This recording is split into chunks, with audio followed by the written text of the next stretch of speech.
Am I the a-hole for taking 75% of my wife's paycheck?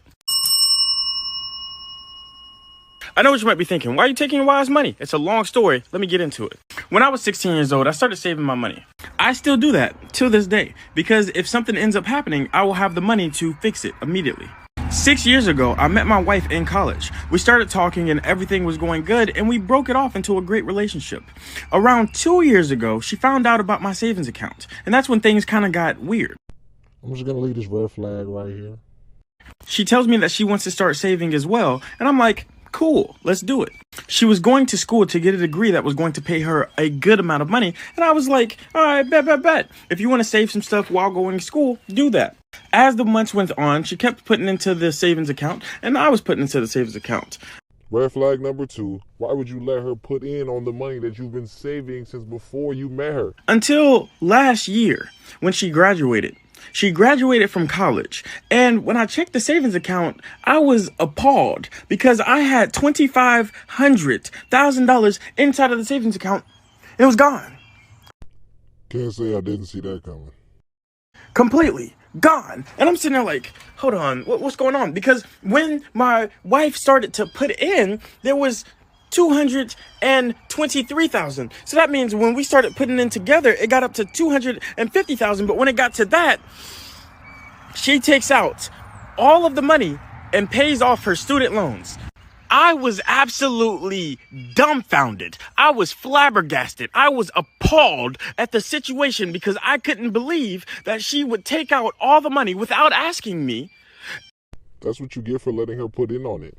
Now it becomes your and her money, not just yours anymore. And I'm pretty sure that's what the law says in most areas. And pay off her student loans. And then she says to me with a straight face, it's our money. What's our money? Out of the $250,000, you might have put in 10. You might have put in 10. I've been saving my money since I was 16 years old.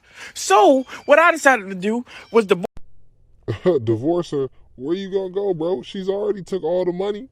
You might as well stay with her. Divorce her. And then I was like, no. I was going to sue her. And then I was like, no. And then I thought to myself, she gonna pay me back. That's my wife, right?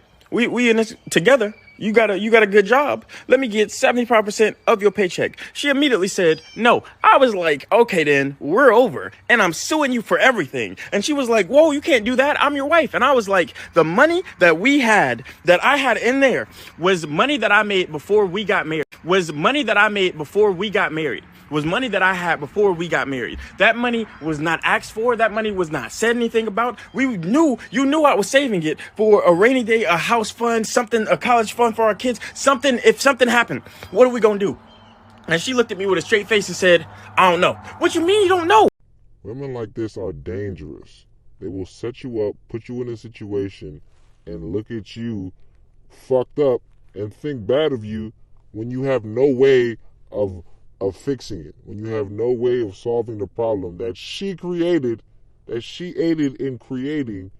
She'll look down upon you for not being able to fix something that she created after she tied your hand and took the resources that you were going to use to fix the problem. I had the money of which we don't know. So for the last year and a half, I've been garnishing 75% of my wife's paycheck, and her in-laws recently found out I was doing it. They're saying that I'm the a-hole in the situation because the money was for the marriage, and it wasn't for the marriage. It was for a rainy day. It was for a horrible situation. So am I the a-hole for taking 75% of my wife's money? Hey, brother, you deserve every penny, and I hope you get it back.